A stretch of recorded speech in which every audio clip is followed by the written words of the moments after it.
Organizers, viewers of Equinoxe Television, we thank you so much for being with us on this edition of the news. We begin right away as usual with our major stories as the Indomitable Lions of Cameroon begin training ahead of their first match in Qatar. President Paul Biya encourages the Lions to give in their best and fly the country's flags higher during this football jamboree. And also in this newscast, some members of the opposition want more light to be thrown on some alleged corruption scandal relating to state expenses. Those are our major stories. Stay with us for details and more.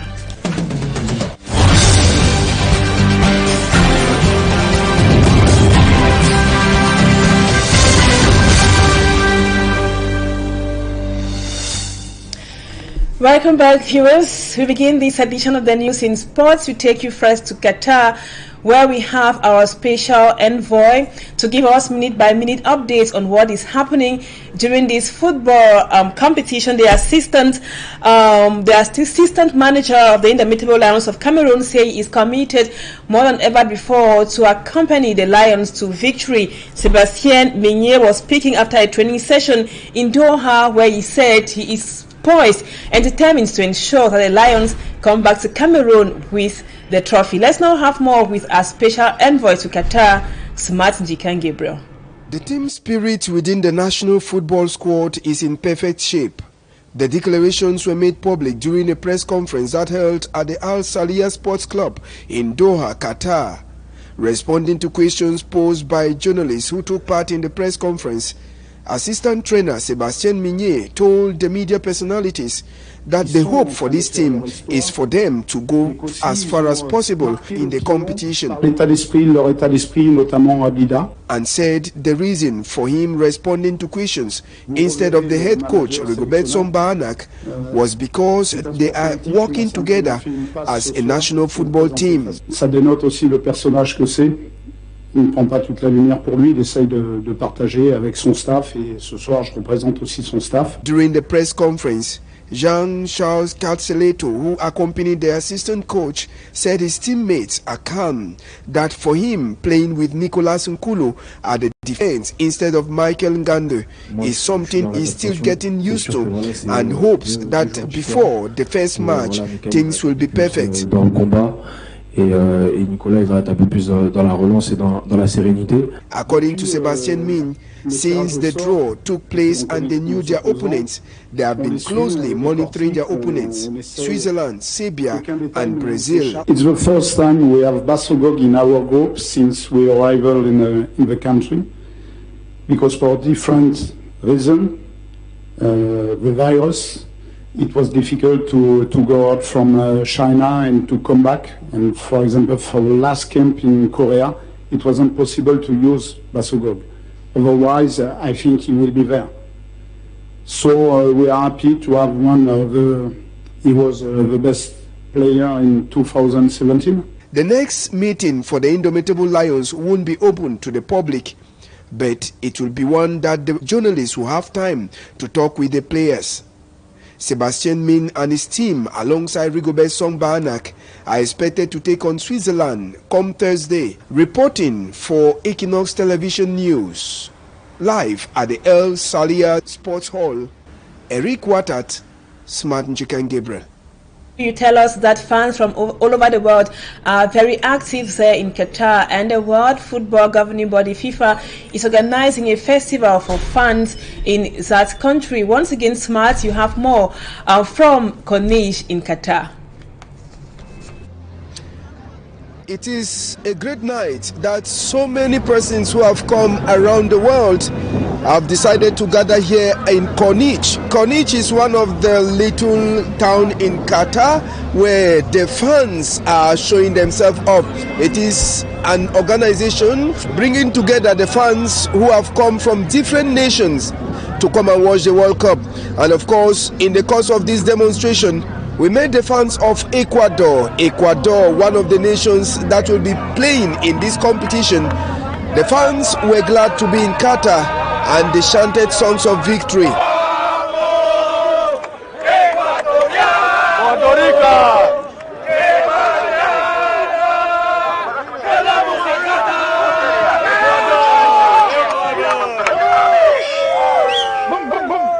We also met Argentina. Argentina of Lionel Messi, the fans were so many of them, and they think Argentina will be getting home with the trophy at the end of the day. Don't forget, the South American rivalry is one of those that many will want to see if they'll meet at the finals.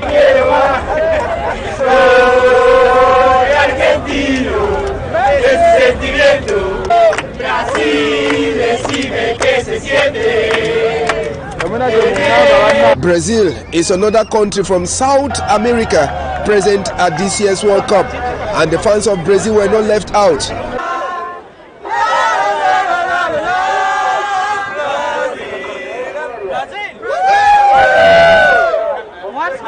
Amongst them, we met fans coming from Tunisia and Senegal. Notwithstanding the fact that they did not qualify for the World Cup, Algeria's fans are also present, and they say they are behind the other African nations present here in Qatar.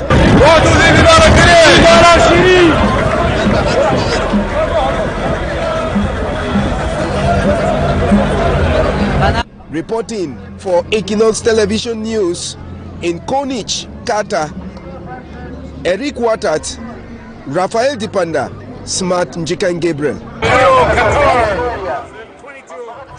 Thank you, Smart, and courage to the entire team of Equinoxe Radio and Television representing the house in Qatar. And we now talk about this little guy who performed at the open ceremony of the FIFA World Cup in Qatar. He performed alongside the American actor Morgan Freeman. His name is Galim Al-Mutam. He now has so many admirers across the world. And now our reporter Lucy Asia profiles this boy who has proven that disability is never inability. The exchange between Mohamed Ghanim Al-Muftah and Hollywood actor Morgan Freeman keeps melting the hearts of many across the world. According to some comments seen on platforms, his message on unity and tolerance has encouraged them to respect and treat people equally regardless of their origin, background and religion. Others consider the opening ceremony as one of the best they have ever seen. Mohamed Ghanim is also seen by many as one of the breakout stars. In the opening ceremony of the FIFA World Cup 2022 in Doha, the 20-year-old Mohamed Ghanim proved to many that his disability was not a limitation, and he also served as an inspiration to many. The young Qatari, who was born with a caudal regression syndrome that impairs the development of the lower spine, is currently in the university studying political science.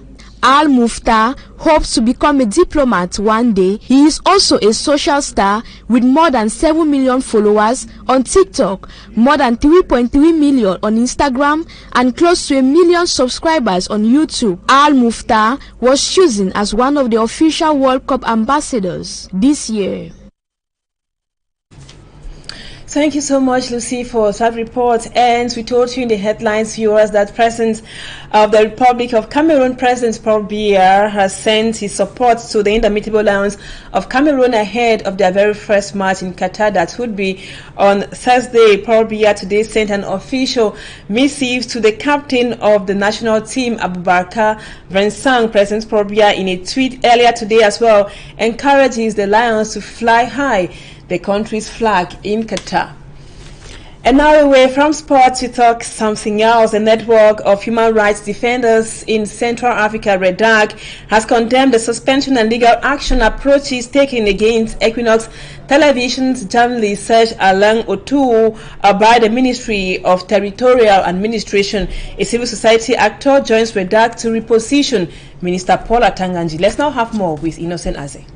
Release, the network of human rights defenders in Central Africa, REDAC, fires back at the Ministry of Territorial Administration for threatening Equinoxe Television journalist Serge Alain Otou with suspension and legal actions over a comment made by a panelist recently against the state on Equinoxe Soir. REDAC firmly condemns MINAT for its numerous violations of rights to freedom of speech, expression and the press in Cameroon. No matter what the journalists must have said, or no matter what the panelists said, we have institutions that are in charge of these situations. And in this case, I understand that the Ministry of Territorial Administration has its job description with the minister himself, but we must not also think that because of their job description, there should be repression on freedom of expression or freedom of the press. The press has freedom as enshrined within international instruments signed by Cameroon. The civil society actor and human rights advocate supports REDAC that urges the Cameroonian government to protect journalists at all circumstances. As a human rights defender, we should respect rights of persons and respect the right of the freedom of expression. We should also bear in mind that REDAC, being a human rights organization, knows exactly what is there. And I think she comes to add to the fact that today Cameroon has one of the worst human rights reports. And these are things which are not good. Just like many Cameroonians condemn, Nji Lucas wishes to see the Minat boss stay in his shell and not intervene in matters concerning the Ministry of Communication and the National Communication Council. Continuous intervention, he notes, helps to cause public disorder as well as disorder within the government. We also told you in the headlines that opposition members of parliament want more light to be thrown on alleged corruption scandal relating to state expenses. They are asking for transparency on the management of huge sums of money disbursed on budget lines 65 and 94. Let's now have more with our staffman Babila Jonathan. State miscellaneous expenses for the last financial year amount to more than 89 billion francs yearly. This is raising concerns among members of parliament who are questioning what some have described as unclear management of budget line 94 meant for such expenses. Social Democratic Front SDF member of parliament Jean-Michel Nincho is one of the opposition parliamentarians who questioned Finance Minister Louis-Paul Moutaze on the lack of transparency on the project's finance from line 94 and the amounts disbursed. C'est une obligation pour le ministre des Finances de le faire. Former Social Democratic Front Shadow Cabinet Minister of Communication Jean-Robert Wafo says it is an obligation for the minister to inform Cameroonians on what is happening with the state's miscellaneous expenses. Bonne gouvernance dans la gestion des affaires publiques. Dernièrement, nous le savons, un pont s'était écroulé à Marois. Qui a prévu qu'un pont allait s'écrouler? In response to questions of Honorable Jean-Michel Nincho during the November parliamentary session, Minister Moutaze highlighted unforeseen circumstances, incidents and needs that request urgent action to justify the huge sums disbursed from budget line 94. Pourquoi certains députés, notamment ceux de l'opposition, étaient d'ailleurs curieux? To Jean-Robert Wafo, the minister's response is a revelation of a corruption scandal in which some members of parliament are involved, reason why, according to him, they are silent. On la demande. Ne peut plus avoir la liberté, n'est-ce pas, de ton ou alors de contrôle de l'action gouvernementale de ce ministre. Observers are expressing worries about what they consider as corruption and mismanagement, referring to the disbursement of more than 5,000 billion francs yearly from budget lines 65 and 94 between 2010 and 2021. During the 2022 budget debate before the National Assembly, Minister Moutaze said it is difficult to give certain information, especially concerning confidential information. He was responding to Honorable O.C. Joshua regarding a lack of transparency on beneficiaries of the miscellaneous expenses for line 94 of the finance bill. He went further to say government has nothing to hide. And now, before we take you out of the country, we move on to this human interest story in the West region, where at least one person is said to have died in a road accident which happened at East Michel, precisely in Banjul. The victims were on board a RAF-CAD vehicle which was reportedly on high speed. The RAF-CAD vehicle hit a station truck on the way early in the morning, and the occupants, who attended a traditional wedding the night before, died on the spot. Security forces in Bafoussam were at the scene to investigate the actual cause of that accident. And now we take you out of Cameroon. The ruling party in Equatorial Guinea is set to be leading after the presidential election in that neighboring country. Let's now have more with our staff lady, Immaculate Fogui.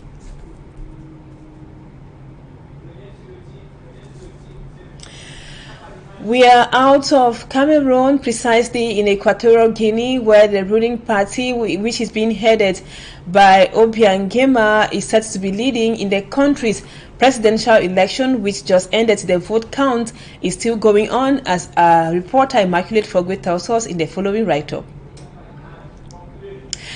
Well, we'll be coming back to that, sure, in our subsequent editions of the news. Viewers, we thank you so much for always being there. Don't go away. Our programs continue. Stay with us on Equinoxe Television. Bye-bye for now.